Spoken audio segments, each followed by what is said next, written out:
Friends, എല്ലാവർക്കും നമസ്കാരം. AZB അക്കാദമിയിലേക്ക് ഏവർക്കും സ്വാഗതം. ഞാൻ റീജ. നമ്മൾ ഇന്ന് ഡിസ്കസ് ചെയ്യാൻ പോകുന്നത് കറണ്ട് അഫയേഴ്സ് ആണ്. അപ്പോൾ വീക്ക്ലി കറണ്ട് അഫയേഴ്സിലേക്ക് ഏവർക്കും സ്വാഗതം. ഈ ആഴ്ചത്തെ ഏറ്റവും ഇമ്പോർട്ടൻ്റ് ആയിട്ടുള്ള PSC ചോദിക്കുന്ന കറണ്ട് അഫയേഴ്സ് ആണ് ഈ ക്ലാസ്സിൽ നമ്മൾ ചർച്ച ചെയ്യുന്നത്. തണ്ണീർത്തട സംരക്ഷണവുമായി ബന്ധപ്പെട്ട് റംസാർ അവാർഡ് നേടിയിട്ടുള്ള ഒരു ഇന്ത്യനെ കുറിച്ചാണ് നമ്മൾ ആദ്യമായി ചർച്ച ചെയ്യുന്നത്. ജയശ്രീ വെങ്കടേശ്വരൻ. തണ്ണീർത്തടം ഫെബ്രുവരി 2 ആണ്. അപ്പൊ തണ്ണീർത്തടത്തിന്റെ സംരക്ഷണവുമായി ബന്ധപ്പെട്ട് റംസാർ പുരസ്കാരം ലഭിച്ചത് Jayashree Venkateswaran. Jayashree Venkateswaran Chennai earth care trust സഹസ്ഥാപകയാണ്. ചെന്നൈ എർത്ത് കെയർ ട്രസ്റ്റ് സഹസ്ഥാപകയാണ്. അപ്പോൾ തണ്ണീർത്തട സംരക്ഷണം റംസാർ പുരസ്കാരം ലഭിച്ചത് ആരാണ്? ജയശ്രീ വെങ്കടേശ്വരൻ. ജയശ്രീ വെങ്കടേശ്വരൻ. ഇനി നമുക്ക് വിനോദ് ശുക്ലയെ കുറിച്ച് പഠിക്കാം. ഈ ഇരിക്കുന്ന വ്യക്തിയുടെ പേരെന്താണ്? വിനോദ് ശുക്ല. ഇദ്ദേഹം കവിത, കഥ, നോവൽ തുടങ്ങി വിവിധ സാഹിത്യ മേഖലകൾക്ക് സംഭാവന നൽകിയിട്ടുള്ള വ്യക്തിയാണ്. ഈ സംഭാവന പരിഗണിച്ച് 2024 ജ്ഞാനപീഠ പുരസ്കാരം 59ാമത്തെ ജ്ഞാനപീഠ പുരസ്കാരം 2024 59ാമത്തെ ജ്ഞാനപീഠ പുരസ്കാരം ലഭിച്ച ഹിന്ദി സാഹിത്യകാരനാണ് വിനോദ് കുമാർ ശുക്ല. വിനോദ് കുമാർ ശുക്ല. അപ്പോൾ ഇദ്ദേഹത്തിന് ആരുടെ പേരിലുള്ള അധ്യക്ഷയാണ്? പ്രതിഭ റേയുടെ പേരിലുള്ള അധ്യക്ഷ കമ്മിറ്റിയാണ് ഇദ്ദേഹത്തിന് പുരസ്കാരം സമ്മാനിച്ചത്. അപ്പോൾ ഇദ്ദേഹത്തിന് പുരസ്കാരം കൊടുക്കാൻ തീരുമാനിച്ചത് പ്രതിഭ റേയുടെ അധ്യക്ഷതയിലുള്ള കമ്മിറ്റിയാണ്. അപ്പോൾ ജ്ഞാനപീഠം കിട്ടുന്ന ഛത്തീസ്ഗഡിൽ നിന്നുള്ള ആദ്യ എഴുത്തുകാരനാണ് 88 വയസ്സുള്ള വിനോദ് കുമാർ ശുക്ല. അപ്പോൾ ജ്ഞാനപീഠം ലഭിക്കുന്ന ഛത്തീസ്ഗഡിൽ നിന്നുള്ള ആദ്യത്തെ എഴുത്തുകാരനായി മാറുകയാണ് 88 വയസ്സുള്ള വിനോദ് കുമാർ ശുക്ല. 1999 വിനോദ് കുമാർ ശുക്ലയ്ക്ക് കേന്ദ്ര സാഹിത്യ അക്കാദമി പുരസ്കാരം ലഭിച്ചിട്ടുണ്ട്. കേന്ദ്ര സാഹിത്യ അക്കാദമി പുരസ്കാരം 1999 ലഭിച്ചിരുന്നു. ഇനി ലഗ്ഭഗ് ജയ് ഹിന്ദ്. ലഗ്ഭഗ് ജയ് ഹിന്ദ് ഇതാണ് ഇദ്ദേഹത്തിന്റെ ആദ്യ കവിതാ സമാഹാരം. ലഗ്ഭഗ് ജയ് ഹിന്ദ് ആണ് ഇദ്ദേഹത്തിന്റെ ആദ്യത്തെ കവിതാ സമാഹാരം. ദീവാർ മേം ഏക ഖിഡ്കി രഹ്തി ഥി, നൗകർ കി കമീസ്, ബിലേഗാ തോ ദേഖേംഗെ തുടങ്ങി പ്രശസ്ത നോവലുകൾ ഇദ്ദേഹം രചിച്ചിട്ടുണ്ട്. അപ്പോൾ ജ്ഞാനപീഠ പുരസ്കാരം 11 ലക്ഷം രൂപയും ഫലകവുമാണ്. 59ാമത്തെ ജ്ഞാനപീഠ പുരസ്കാരമാണ് വിനോദ് കുമാർ ശുക്ലയ്ക്ക് ലഭിച്ചത്. ഹിന്ദി എഴുത്തുകാരനാണ്. ഛത്തീസ്ഗഡിൽ നിന്നുള്ള ആദ്യ വ്യക്തിയാണ് 88 വയസ്സുള്ള വിനോദ് കുമാർ ശുക്ല. കവിത, കഥ, നോവൽ തുടങ്ങിയ സാഹിത്യ മേഖലയ്ക്ക് നൽകിയ സംഭാവനത്തിന്റെ അടിസ്ഥാനത്തിലാണ് ഇദ്ദേഹത്തിന് പുരസ്കാരം നൽകുന്നത്. പ്രതിഭ റേയുടെ അധ്യക്ഷതയിലുള്ള കമ്മിറ്റിയാണ് തീരുമാനിച്ചത്. 1999 ഇദ്ദേഹത്തിന് കേന്ദ്ര സാഹിത്യ അക്കാദമി അവാർഡ് ലഭിച്ചിട്ടുണ്ട്. 2024 ജ്ഞാനപീഠ പുരസ്കാരമാണ് ഇദ്ദേഹത്തിന് ലഭിച്ചത്. ലഗ്ഭഗ് ജയ് ഹിന്ദ് എന്ന് പറയുന്നത് ഇദ്ദേഹത്തിന്റെ ആദ്യ കവിതാ സമാഹാരമാണ്. ജ്ഞാനപീഠ പുരസ്കാരം എത്ര രൂപയാണ്? 11 ലക്ഷം രൂപയാണ്. അപ്പൊ നമ്മൾ ആദ്യം പഠിച്ചത് തണ്ണീർത്തട സംരക്ഷണം ഒരു അവാർഡാണ്. ജയശ്രീ വെങ്കടേശ്വരനാണ്. ഇപ്പോൾ നമ്മൾ ജ്ഞാനപീഠ പുരസ്കാരം ലഭിച്ചു, അതും പറഞ്ഞു. ഇനി നമുക്ക് 58ാമത്തെ ഇന്ത്യയുടെ കടുവാ സങ്കേതത്തെ കുറിച്ച് പഠിക്കാം. ഇത് മധ്യപ്രദേശിലാണ്. 58ാമത്തെ ഇന്ത്യയുടെ കടുവാ സങ്കേതം മധ്യപ്രദേശിലാണ്. ഇതിന്റെ പേര് മാധവ് നാഷണൽ പാർക്ക് എന്നാണ്.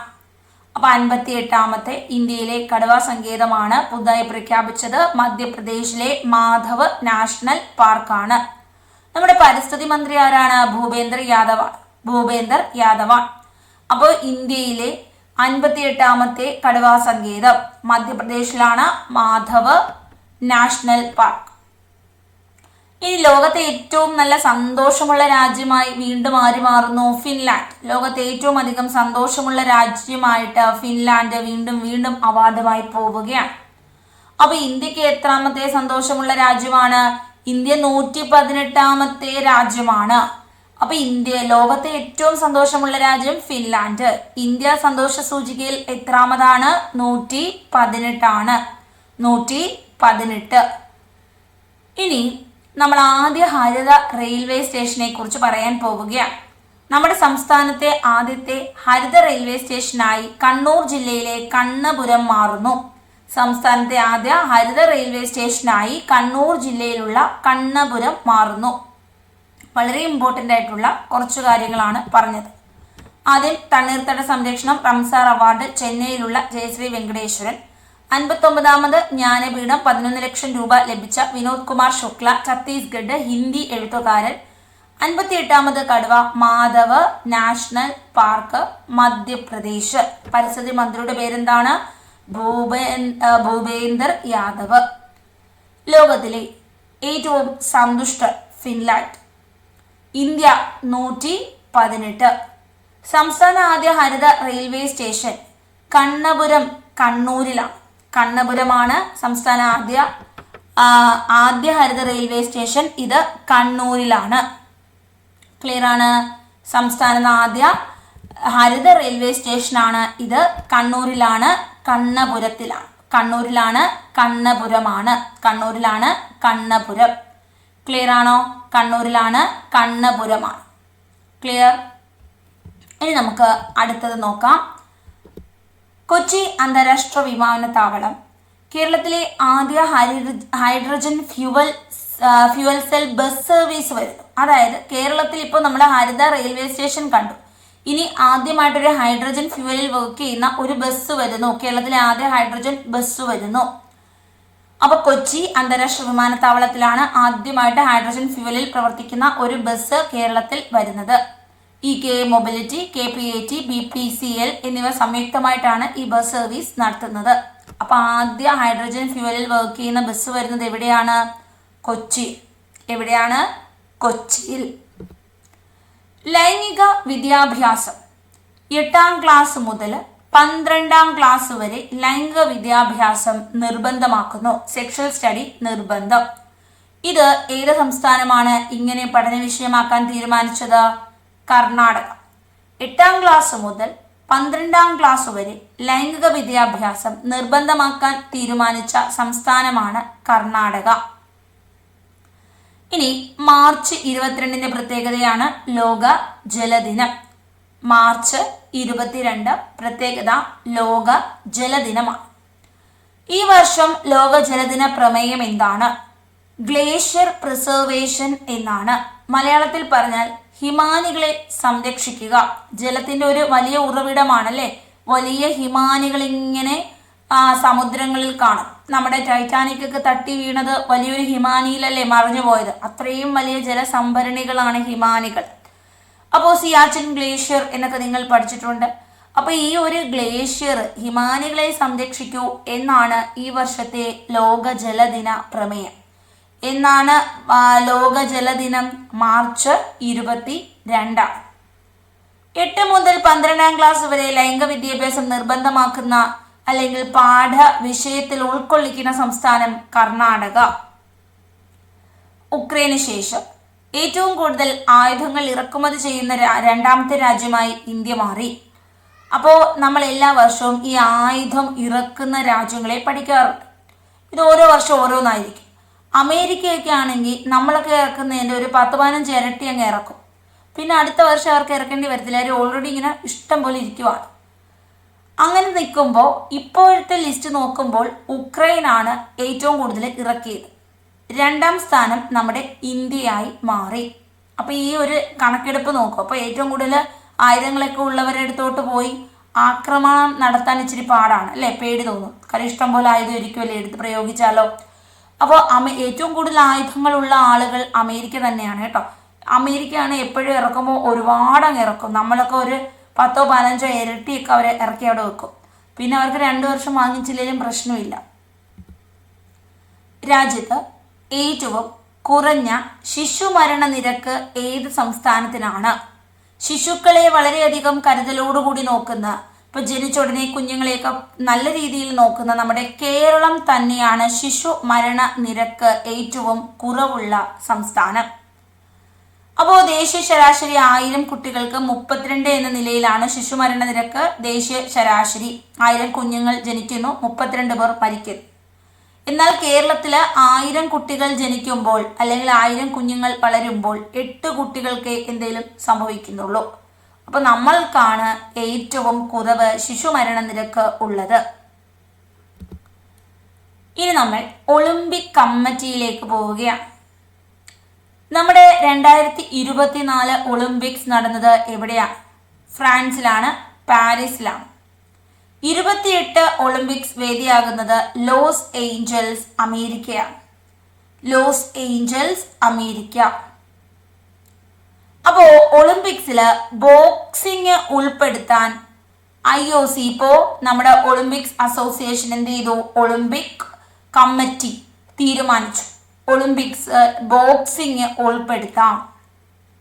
അന്താരാഷ്ട്ര ഒളിമ്പിക് കമ്മിറ്റിയുടെ ഇപ്പോഴത്തെ പ്രസിഡന്റ് വളരെ ഇമ്പോർട്ടൻ്റ് ആണ്. നേരത്തെ പ്രസിഡന്റ് തോമസ് ബാച്ച് ആയിരുന്നു. തോമസ് ബാച്ച് മാറിയപ്പോൾ ചരിത്രത്തിൽ ആദ്യമായിട്ട് ഒരു വനിത നമ്മുടെ ഒളിമ്പിക് കമ്മിറ്റിയുടെ പ്രസിഡന്റ് ആകുന്നു. അന്താരാഷ്ട്ര international Olympic committee IOC, international Olympic committee, അന്താരാഷ്ട്ര ഒളിമ്പിക് കമ്മിറ്റിയിൽ ചരിത്രത്തിൽ ആദ്യമായി ഒരു വനിത പ്രസിഡന്റായി.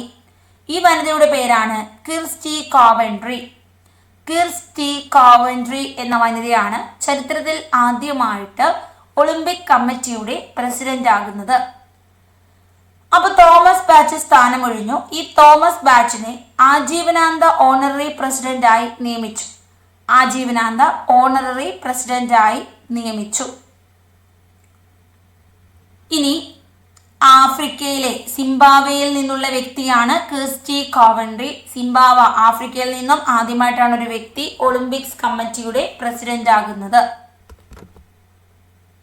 നിങ്ങൾ ഗ്രൂപ്പ് ഡി റെയിൽവേക്ക് വേണ്ടി പഠിക്കാൻ ആഗ്രഹിക്കുന്നവരാണെങ്കിൽ AZB അക്കാദമി നിങ്ങൾക്ക് വേണ്ടി ഒരു തകർപ്പൻ ബാച്ച് ആരംഭിച്ചിട്ടുണ്ട്. 32,000-ലധികം ഒഴിവുകളുള്ള 10ാം ക്ലാസ് യോഗ്യതയുള്ള ഈ റെയിൽവേ ഗ്രൂപ്പ് ഡിയിൽ മികച്ച രീതിയിൽ നിങ്ങൾക്ക് AZB അക്കാദമിക്കൊപ്പം പ്രാക്ടീസ് ചെയ്യാം. സിലബസ് അനുസരിച്ചുള്ള ക്ലാസുകൾ, മികച്ച അധ്യാപകരുടെ ക്ലാസുകൾ, ടോപ്പിക് പൂർണ്ണമായും കംപ്ലീറ്റ് ചെയ്യും, സിലബസ് തീർക്കും, മുൻവർഷ ചോദ്യങ്ങളുടെ practice, mock exams, record class available ആണ്, ലൈവ് ക്ലാസ് അവൈലബിൾ ആണ്. നിങ്ങൾക്ക് ഏത് സമയത്തും ഇഷ്ടമുള്ള സമയത്തിരുന്ന് പഠിക്കാം. ഒരുപാട് മോക്ക് എക്സാംസ് ഉണ്ട്. മികച്ച രീതിയിൽ പഠിച്ചുകൊണ്ട് സ്മാർട്ട് സ്റ്റഡിയിലൂടെ വിജയം നിങ്ങൾക്ക് ഉറപ്പാക്കാം. അപ്പോൾ നിങ്ങൾക്ക് ഈ ഒരു ക്ലാസ്സുമായി ബന്ധപ്പെട്ട് നിങ്ങൾക്ക് ജോയിൻ ചെയ്യാൻ ആഗ്രഹിക്കുന്നുണ്ട് എങ്കിൽ ഈ കാണുന്ന നമ്പറിൽ വിളിക്കാം. ഈ നമ്പറിൽ വിളിക്കുകയോ മെസ്സേജ് അയക്കുകയോ ഒക്കെ ചെയ്ത് നിങ്ങൾക്ക് അഡ്മിഷൻ റിഗാർഡിംഗ് എനി ഡൗട്ട്സ് ചോദിക്കാം. ഈ 2 നമ്പേഴ്സ് അവൈലബിൾ ആണ്. നിങ്ങൾക്ക് ഏത് നമ്പറിൽ വേണമെങ്കിലും വിളിക്കാം. ഇനി നിങ്ങൾ കേന്ദ്ര ഗവൺമെന്റ് ജോലിയൊന്നും വേണ്ട, എനിക്ക് കേരള ഗവൺമെന്റിന്റെ ജോബ് മതി എന്നാണ് നിങ്ങൾ ആഗ്രഹിക്കുന്നതെങ്കിൽ 1 വർഷത്തിനുള്ളിൽ ഗവൺമെന്റ് ജോലി ഉറപ്പു നൽകുന്ന സ്പെഷ്യൽ കോഴ്സാണ് ലക്ഷ്യം 2025. കൃത്യമായ സ്റ്റഡി ടൈം ടേബിൾ, ഓരോ ടോപ്പിക് ക്ലാസ്സിന് ശേഷവും മോക്ക് ടെസ്റ്റ്, മോഡൽ പരീക്ഷ, ലൈവ് ക്ലാസ്, PDF നോട്ട്, മുൻവർഷ ചോദ്യങ്ങളുടെ practice. Daily study time table ഉണ്ട്, ഡെയിലി എക്സാം, വീക്ക്ലി എക്സാംസ് ഉണ്ട്, മെന്റർഷിപ്പ് ഉണ്ട്, റെക്കോർഡ് ലൈവ് ക്ലാസ്സുകളുണ്ട്, സിലബസ് ബേസ്ഡ് ക്ലാസ്സുകൾ, motivation, OMR practice, revision class, combined study, ഇതെല്ലാം ഉണ്ട്. ഈ കാണുന്ന നമ്പറിൽ നിങ്ങൾക്ക് മെസ്സേജ് അയച്ചോ വിളിച്ചോ ഒക്കെ അഡ്മിഷൻ റിഗാർഡിംഗ് ഡൗട്ടുകളൊക്കെ തന്നെ ചോദിക്കാവുന്നതാണ്. ഇനി നമ്മൾ പുതിയൊരു കാര്യം പറയുകയാണ്. ഇത് പുതിയ കാര്യമല്ല, പക്ഷേ ഇതിനകത്ത് ഒരു അപ്ഡേഷനാണ് പുതിയത്. പാമ്പുകളെ സുരക്ഷിതമായി വനമേഖലയിൽ എത്തിക്കാൻ വനംവകുപ്പ് ആരംഭിച്ച പദ്ധതിയാണ് സർപ്പ. സർപ്പ എന്ന് പറയുന്നത് മൊബൈൽ ആപ്ലിക്കേഷനാണ്. എവിടെയെങ്കിലും പാമ്പിനെ കാണുവാണെങ്കിൽ ജനങ്ങളെയൊക്കെ ഉപദ്രവിക്കുമല്ലോ പാമ്പുകൾ. അപ്പോൾ നമുക്ക് ഈ മൊബൈൽ ആപ്പിലൂടെ അറിയിക്കാം. ഉടനെ അവർ വരികയും പാമ്പുകളെ സുരക്ഷിതമായി പിടിച്ച് വനമേഖലയിൽ എത്തിക്കുകയും ചെയ്യും. ഇതാണ് സർപ്പ. സർപ്പ എന്ന് പറയുമ്പോൾ snake awareness, rescue and protection. Snake awareness, rescue and protection. അപ്പോൾ ഇതിനൊരു ബ്രാൻഡ് അംബാസിഡർ വന്നിട്ടുണ്ട്. ആരാണ് സർപ്പയുടെ brand ambassador? Tovino Thomas. Answer എന്താണ്? സർപ്പയുടെ ബ്രാൻഡ് അംബാസിഡർ ആണ് ടോവിനോ തോമസ്. ഇനി നമ്മളുടെ ISROയുമായിട്ട് സഹകരിച്ചുകൊണ്ട് അസം എന്ന സംസ്ഥാനം സ്വന്തമായിട്ട് ഉപഗ്രഹം വിക്ഷേപിക്കാൻ പദ്ധതിയിടുന്നു. 2025-26 സംസ്ഥാന ബജറ്റ് പ്രഖ്യാപിച്ചതുപോലെ ഇൻസ്പേസ്, ISRO ഇവയുമായി സഹകരിച്ച് അസം സ്വന്തം ഉപഗ്രഹം ആസാം സാറ്റ് വിക്ഷേപിക്കാൻ ഒരുങ്ങുകയാണ്. അപ്പോൾ ഇന്ത്യയിലെ ISROയും അതുപോലെ ഇൻസ്പേസുമായിട്ടൊക്കെ സഹകരിച്ചുകൊണ്ട് അസം സ്വന്തമായിട്ടൊരു ഉപഗ്രഹം വിക്ഷേപിക്കുന്നു. ആസാം സാറ്റ് എന്ന പേരിലുള്ള ഉപഗ്രഹമാണ് വിക്ഷേപിക്കുന്നത്. നമ്മൾ പറഞ്ഞു ഉക്രൈനാണ് ഏറ്റവും കൂടുതൽ ആയുധം ഇറക്കുമതി ചെയ്തത് അല്ലേ? ഇപ്പൊ റഷ്യ ഉക്രൈൻ സംഘർഷം തുടരുകയല്ലേ? ഇതൊന്ന് അവസാനിപ്പിക്കുന്നതിന് വേണ്ടി ചർച്ചകൾ നടക്കുന്നു. മധ്യസ്ഥരായ രാജ്യമാണ് സൗദി അറേബ്യയിലെ ജിദ്ദ. സൗദി അറേബ്യയിലുള്ള ജിദ്ദയായിരുന്നു മധ്യസ്ഥത വഹിച്ചത്. Saudi Arabia, Jeddah. ഇനി നമ്മുടെ ഇന്നത്തെ ന്യൂസ് പേപ്പേഴ്സ് നിങ്ങൾക്ക് കാണാം. എല്ലാ ദിവസവും ലഹരികൾ കൊണ്ടുള്ള പ്രശ്നങ്ങളാണ് നമ്മൾ കണ്ടുകൊണ്ടിരിക്കുന്നത്. നമുക്ക് ചുറ്റും നിരവധി ആളുകളാണ് ലഹരിക്ക് അടിമകളാകുന്നത്. അമ്മയോ പെങ്ങളെയോ തിരിച്ചറിയാൻ പറ്റാത്ത അവസ്ഥ അല്ലേ? കൊല്ലാനും ലൈംഗികമായി ഉപദ്രവിക്കാനും ഒന്നും മടിയില്ല. കാര്യം അവർക്ക് ബോധമില്ല. ബോധമുള്ളവർ മാത്രമല്ലേ ഇതിനൊക്കെ എതിർ പ്രവർത്തിക്കത്തുള്ളൂ. അപ്പോൾ ഈ ഒരു മദ്യം, മയക്കുമരുന്ന്, പുകയില ഇവയുടെയൊക്കെ ഉപയോഗം കുറയ്ക്കണം. നിയമവിരുദ്ധ ലഹരി വസ്തുക്കൾ ശേഖരിക്കണം. അവരുടെ കടത്തൽ, ഇതിൻ്റെയൊക്കെ ഉറവിടം കണ്ടെത്തി ഇല്ലായ്മ ചെയ്യുക. ഇതിനുവേണ്ടി ആരംഭിച്ച ഒരു പദ്ധതിയാണ് വിമുക്തി. വിമുക്തി മാത്രമല്ല, ഉണർവ് എന്ന് പറയുന്ന ഒരു പദ്ധതി കൂടി വിമുക്തിയുടെ ഭാഗമായിട്ടുണ്ട്. അപ്പൊ ഇപ്പോ ഒരു തിളങ്ങി നിൽക്കുന്ന ഒരു ടോപ്പിക്കാണ് മയക്കുമരുന്ന്. അതുകൊണ്ട് തന്നെ നമ്മൾ വിമുക്തി ഒന്ന് ഓർത്തു വെക്കുക. വിമുക്തി എന്ന് പറയുന്നത് ലഹരിക്കെതിരെ കേരള ഗവൺമെന്റ് കൊണ്ടുവന്ന പദ്ധതിയാണ്. വിമുക്തിയുടെ ഒരു ഉപ പദ്ധതിയാണ് ഉണർവ്. ലഹരി വിരുദ്ധ ക്യാമ്പയിൻസ് ആണ്. 2024 വേൾഡ് എയർ ക്വാളിറ്റി റിപ്പോർട്ട്. അപ്പൊ നല്ല എയർ ആണോ? നമ്മുടെ എയറിന്റെ ക്വാളിറ്റി എങ്ങനെയുണ്ട്? ഓക്സിജൻ കൂടുതലുണ്ടോ? വിഷാംശം കുറവാണോ? ഈ ഒരു ഗുണനിലവാരം നോക്കുമ്പോൾ ഇന്ത്യക്ക് 5ാം സ്ഥാനമാണ്. ലോകത്ത് വേൾഡ് എയർ ക്വാളിറ്റി റിപ്പോർട്ടിൽ ഇന്ത്യ 5ാം സ്ഥാനത്താണ്. ഡൽഹിയാണ് ഏറ്റവും മലിനമായ തലസ്ഥാനം. വായു മലിനീകരണം രൂക്ഷമായ 20 നഗരങ്ങളിൽ 13 ഇന്ത്യയിലാണ്. ഏറ്റവും മലിനവായുവുള്ള തലസ്ഥാനം ഡൽഹി. അപ്പോൾ നമ്മൾ 2024 വേൾഡ് എയർ ക്വാളിറ്റി റിപ്പോർട്ട് നോക്കുന്നു. ഗുണനിലവാരം വായുവിൻ്റെ നോക്കുമ്പോൾ ഇന്ത്യക്ക് ലോകത്ത് 5ാം സ്ഥാനത്തുണ്ട്. ഇനി ഡൽഹി ഏറ്റവും മലിന തലസ്ഥാനമാണ്. 20 നഗരങ്ങൾ രൂക്ഷമായ വായു മലിനീകരണമുണ്ട്. അതിൽ 13 ഇന്ത്യയിലാണ്. മേഘാലയയിലെ ബർണിഹട്ട് പട്ടണത്തിലാണ് ലോകത്തെ ഏറ്റവും മോശമായ വായു നിലവാരമുള്ളത്. മേഘാലയയിലുള്ള ബർണിഹാട്ട് പട്ടണമാണ് ലോകത്തെ ഏറ്റവും മോശമായ വായു നിലവാരമുള്ളത്. കേരളത്തിന്റെ പേരിൽ ഒരു സസ്യമാണ്. എന്താണ് ഈ സസ്യത്തിന്റെ പേര്? ഉണിയാല കേരളൈൻസിസ്. ഇതിന്റെ ഒരു പ്രൊനൗൺസിയേഷനിൽ എന്തെങ്കിലുമൊക്കെ മിസ്റ്റേക്ക് വരാം. ഉണിയാല, കണ്ടോ? ഉണ്ണിയാലാന്നോ ഉണിയാലാന്നോ ഒക്കെ വായിക്കാം. കേരളൈൻസിസ് എന്നാണ് കേരളത്തിന്റെ പേരിലുള്ള സസ്യം. ഓക്കെയാണ്. അപ്പോൾ നമ്മൾ ഇപ്പോൾ കണ്ടത് നമ്മുടെ കേരളത്തിന്റെ പേരിലുള്ള സസ്യത്തെ കുറിച്ചാണ്. ഉണ്ണിയാല കേരളൈൻസിസ്. എല്ലാവരും ഒന്ന് പഠിച്ചു വെക്കുക. ഇങ്ങനത്തെ കാര്യങ്ങളൊക്കെ PSCയുടെ ഒരു ഫേവറേറ്റ് സെക്ഷനാണ് ചോദിക്കാൻ. അപ്പോൾ നമ്മൾ പഠിച്ചത് കേരളത്തെക്കുറിച്ചുള്ള ഒരു സസ്യത്തിൻ്റെ പേരാണ്. നമ്മുടെ കേരളം, ആ ഒരു സസ്യത്തിൻ്റെ പേരിൽ കേരളത്തിൻ്റെ പേര് വരുന്നു എന്നുള്ളതാണ്. ഇത് ഉണിയാല കേരളൈൻസിസ് എന്നാണ്. ഓക്കെ, ഉണിയാല കേരളൈൻസിസ് എന്നാണ്. ഇതൊരു ഷ്രബ് ഐറ്റമാണ് ഉണിയാല കേരളൈൻസിസ്. ക്ലിയർ ആണ്? ഒരു ചെറിയൊരു ചെടിയാണ്. ഒരു പർപ്പിൾ കളർ ഫ്ലവറൊക്കെ ഉള്ള ഒരു ചെടിയാണ്. പർപ്പിൾ കളർ ഫ്ലവറൊക്കെ ഉള്ള ഒരു ഷ്രബ് ഐറ്റമാണ്. ചെറിയൊരു ചെടിയാണ്. ഓക്കെയാണ്. നമ്മുടെ അഗസ്ത്യമലയിൽ നിന്നാണ് ഇത് കിട്ടിയത്. അഗസ്ത്യമല ബയോസ്ഫിയർ റിസർവിൽ നിന്നാണ് ഇത് കണ്ടെത്തിയത്. ഉനിയാല എന്ന് പറയുന്നതാണ് എന്ത് ജീൻ ടൈപ്പ്. ഫ്ലവറിംഗ് ആണിത്. ഓക്കെ, ഇത്രയൊക്കെ ഇതിനെക്കുറിച്ച് പറയാനുള്ളൂ. നമ്മുടെ സൗത്തേൺ വെസ്റ്റേൺ ഘട്ട് കേരള തമിഴ്നാട് ബോർഡറിൽ ആണിത് കണ്ടെത്തിയത്. ഇനി നമുക്ക് അടുത്തത് നോക്കാം.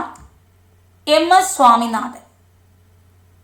മാങ്കൊമ്പ് MS സ്വാമിനാഥൻ നെല്ല് ഗവേഷണ കേന്ദ്രത്തിൽ നിന്ന് വികസിപ്പിച്ചെടുത്ത ആദ്യ വെള്ള അരിയുള്ള നെല്ലിനമാണ് KAU. അപ്പോൾ MO24 ആണ്. മങ്കൊമ്പ് MS സ്വാമിനാഥൻ നെല്ല് ഗവേഷണ കേന്ദ്രം വികസിപ്പിച്ചെടുത്ത ആദ്യ വെള്ള അരിയുള്ള നെല്ലിനമാണ് KAU ആദ്യ. MO24 ആണ്. ക്ലിയർ ആണ്? MO24. ഇനി നമുക്ക് ചുവന്ന അരിയുള്ള ഹ്രസ്വകാല നെല്ലിനത്തെ കുറിച്ച് അറിയണം. ഏതാണ് ചുവന്ന അരി? KAU പുണ്യ. KAU പുണ്യ. MO25 ആണ്. MO25. ഇനി നമ്മൾ അടുത്തത് നോക്കുന്നു. വൻപയർ ഇനമാണ്.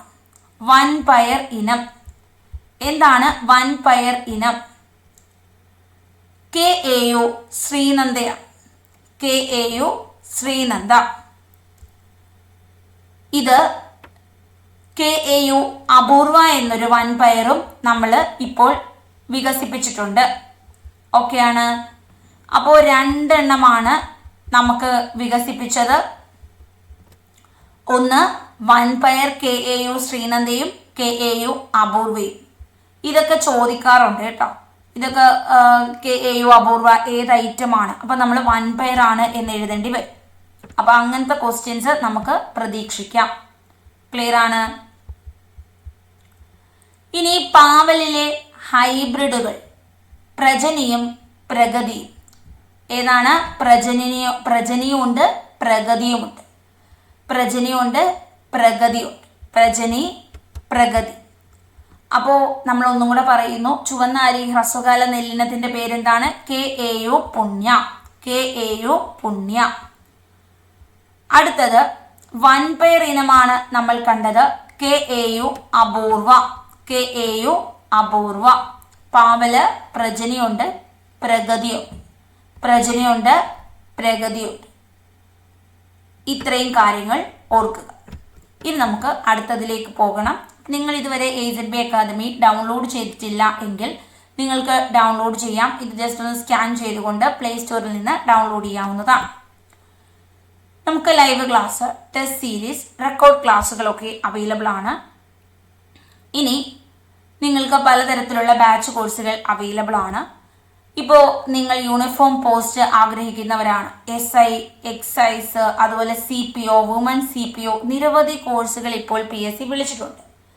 അപ്പോൾ ഇതിനു വേണ്ടിയിട്ട് നമ്മൾ ആരംഭിച്ച ഒരു ബാച്ച് കോഴ്സാണ് സെല്യൂട്ട്. അപ്പോൾ യൂണിഫോം പോസ്റ്റുകൾക്ക് വേണ്ടി നമ്മൾ ഇപ്പോൾ സ്റ്റാർട്ട് ചെയ്തിട്ടുള്ള ഒരു കോഴ്സാണ് സെല്യൂട്ട്. ഇതിൽ നിങ്ങൾ ജോയിൻ ചെയ്യാൻ ആഗ്രഹിക്കുന്നവരാണെങ്കിൽ നിങ്ങൾക്ക് ഫീസ് വരുന്നത് 1999 രൂപയാണ്. 1999 രൂപയാണ്. ലൈവ് ക്ലാസ് ഉണ്ട്, അതുപോലെ റെക്കോർഡ് ക്ലാസ് ഉണ്ട്, മെന്റർഷിപ്പ് ഉണ്ട്, SCRT ടെക്സ്റ്റ് ബുക്ക് ഉണ്ട്, എക്സാംസ് ഉണ്ട്.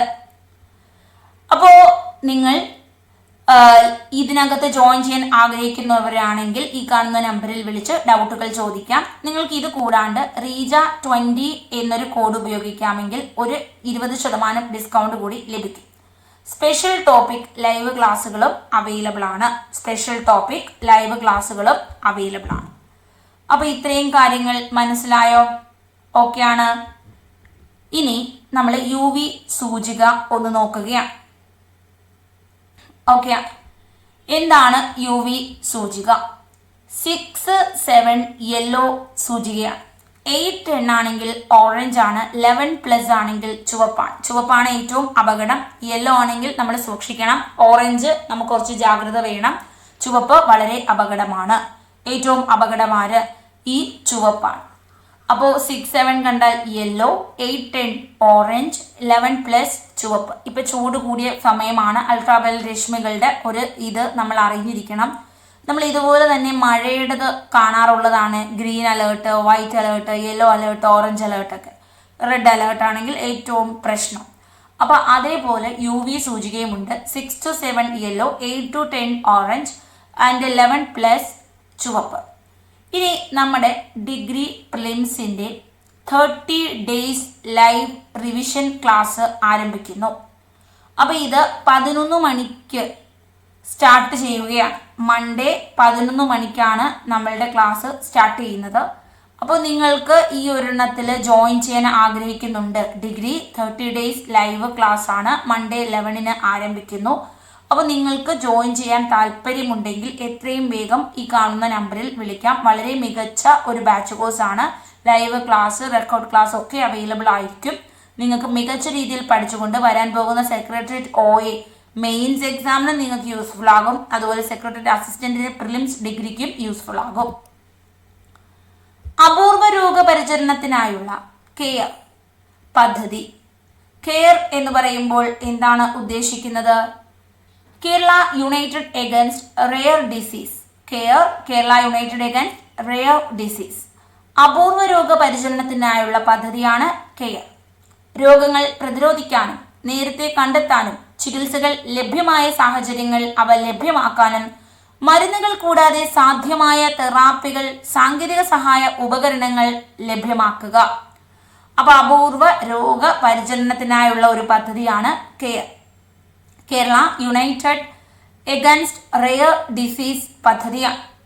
രോഗങ്ങൾ പ്രതിരോധിക്കുക, നേരത്തെ കണ്ടെത്തുക, ചികിത്സകൾ നടത്തുക, മരുന്നുകൾ കൂടാതെ തന്നെ തെറാപ്പികളൊക്കെ ചെയ്ത് ഈ ഒരു രോഗത്തെ പരിചരിക്കുക.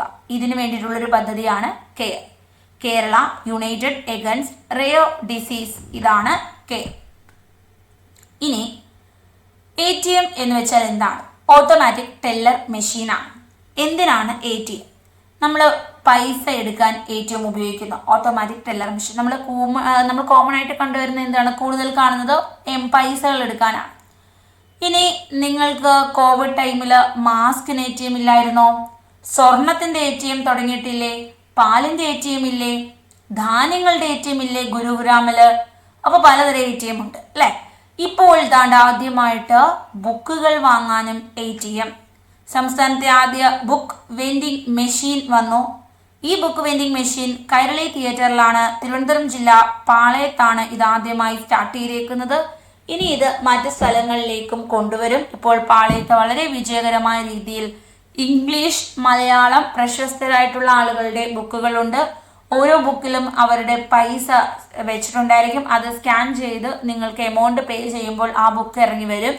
അപ്പോൾ ബുക്ക് വാങ്ങാനുള്ള ATM ആണ് സംസ്ഥാനത്തെ ആദ്യ ബുക്ക് വെൻഡിങ് മെഷീൻ ട്രിവാൻഡ്രം പാളയത്ത് വെച്ചിട്ടുണ്ട്. മൗറീഷ്യസ് പരമോന്നത ബഹുമതി order of the star and key of Indian ocean പ്രധാനമന്ത്രി നരേന്ദ്രമോദിക്ക് ലഭിച്ചു. അപ്പോൾ മൗറീഷ്യസിന്റെ പരമോന്നത ബഹുമതി ലഭിച്ചത് ആർക്കാണ്? നമ്മുടെ പ്രധാനമന്ത്രി നരേന്ദ്രമോദിജിക്കാണ്. ഒരുവിധപ്പെട്ട എല്ലാ രാജ്യങ്ങളുടെയും പ്രധാന ബഹുമതികൾ സ്വന്തമാക്കിയ വ്യക്തി കൂടിയാണ് നമ്മുടെ നരേന്ദ്രമോദി. മുൻ ചീഫ് സെക്രട്ടറി, എഴുത്തുകാരൻ K. ജയകുമാർ കേന്ദ്ര സാഹിത്യ അക്കാദമി അവാർഡ് ലഭിച്ചു. K. ജയകുമാറിന് കേന്ദ്ര സാഹിത്യ അക്കാദമി അവാർഡ് ലഭിച്ചു. പിങ്കളകേശിനി എന്ന കവിതാ സമാഹാരത്തിനാണ് കേന്ദ്ര സാഹിത്യ അക്കാദമി അവാർഡ് ലഭിച്ചത്. പിങ്കളകേശിനി എന്ന കവിതാ സമാഹാരം. കേന്ദ്ര സാഹിത്യ അക്കാദമി 2024 വിവർത്തന പുരസ്കാരം. മലയാളത്തിനുള്ള പുരസ്കാരം കാസർഗോഡ് സ്വദേശി KV കുമാരന്റെ യാനത്തിന്റെ വിവർത്തനത്തിന് ലഭിച്ചു. അപ്പോൾ നമ്മൾ കേന്ദ്ര സാഹിത്യ അക്കാദമി കണ്ടു, K. ജയകുമാർ, പിങ്കളകേശിനി എന്ന കവിതാ സമാഹാരം. ഇനി കേന്ദ്ര സാഹിത്യ അക്കാദമി വിവർത്തന പുരസ്കാരം, മലയാള പുരസ്കാരം കാസർഗോഡ് സ്വദേശി KV കുമാരന്റെ യാനം വിവർത്തനത്തിനാണ്. SL ഭൈരപ്പയുടെ കന്നഡ നോവലായ യാനം അതേ പേരിൽ മലയാളത്തിലേക്ക് പരിഭാഷപ്പെടുത്തി. അപ്പോൾ 2 കേന്ദ്ര സാഹിത്യ അക്കാദമി മലയാള ആളുകളെ കുറിച്ച് കാണുന്നു. K. ജയകുമാർ, പിങ്കളകേശിനി കവിതാ സമാഹാരം, യാനം എന്ന കന്നഡ SL ഭൈരപ്പയുടെ നോവൽ അതേ പേരിൽ വിവർത്തനം ചെയ്തു KV കുമാരൻ. അപ്പോൾ വിവർത്തന പുരസ്കാരം മലയാള ഭാഗം കാസർഗോഡ് സ്വദേശി KV കുമാരനാണ് പുരസ്കാരം ലഭിച്ചത്. അപ്പോൾ ഇന്ന് നമ്മൾ വളരെ ഇമ്പോർട്ടൻ്റ് ആയിട്ടുള്ള ഒരു സെക്ഷനിലൂടെയാണ് കടന്നുപോയത്. ജ്ഞാനപീഠവും നിരവധി അവാർഡുകളും ഹൈഡ്രജൻ ഫ്യൂവലിനെ കുറിച്ചും ഹൈഡ്രജൻ റെയിൽവേ സ്റ്റേഷനെ കുറിച്ചും സന്തോഷ സൂചികയെക്കുറിച്ചും ഒക്കെ തന്നെ ഡിസ്കസ് ചെയ്തു. ആദ്യ ഇന്റർനാഷണൽ ഒളിമ്പിക് കമ്മിറ്റി വനിതാ അധ്യക്ഷയെക്കുറിച്ചും പഠിച്ചു. അപ്പോൾ ഏറ്റവും ഇമ്പോർട്ടൻ്റ് ആയിട്ടുള്ള ഒരു ക്ലാസ് തന്നെയാണ് ഇന്ന് നടന്നത്. അപ്പോൾ എല്ലാ കാര്യങ്ങളും പഠിക്കുക. നിങ്ങൾക്ക് ക്ലാസ് ഇഷ്ടപ്പെട്ടു എന്ന് വിശ്വസിക്കുന്നു. AZB അക്കാദമി ജോയിൻ ചെയ്യാൻ ആഗ്രഹിക്കുന്നവർക്ക് ഈ കാണുന്ന നമ്പറിൽ വിളിക്കാം. മികച്ച ക്ലാസ്സുകൾ, തീവ്ര പരിശീലനം, ഉറപ്പായും ജോലിയിലേക്ക് എത്താനുള്ള എല്ലാ സഹായങ്ങളും നിങ്ങൾക്ക് AZB അക്കാദമിയിലൂടെ ലഭിക്കും. അപ്പോൾ സ്മാർട്ട് സ്റ്റഡിയിലൂടെ വളരെ കുറച്ച് സമയം പഠിച്ചുകൊണ്ട് ഉയർന്ന റാങ്കിലേക്ക് എത്താം. ജോയിൻ ചെയ്യൂ ഞങ്ങളോടൊപ്പം. ഞങ്ങളുണ്ട് നിങ്ങൾക്ക് ജോലി വാങ്ങിത്തരാൻ. അപ്പോൾ thank you so much. Next ക്ലാസ്സിൽ നമുക്ക് വീണ്ടും കാണാം. ബൈ.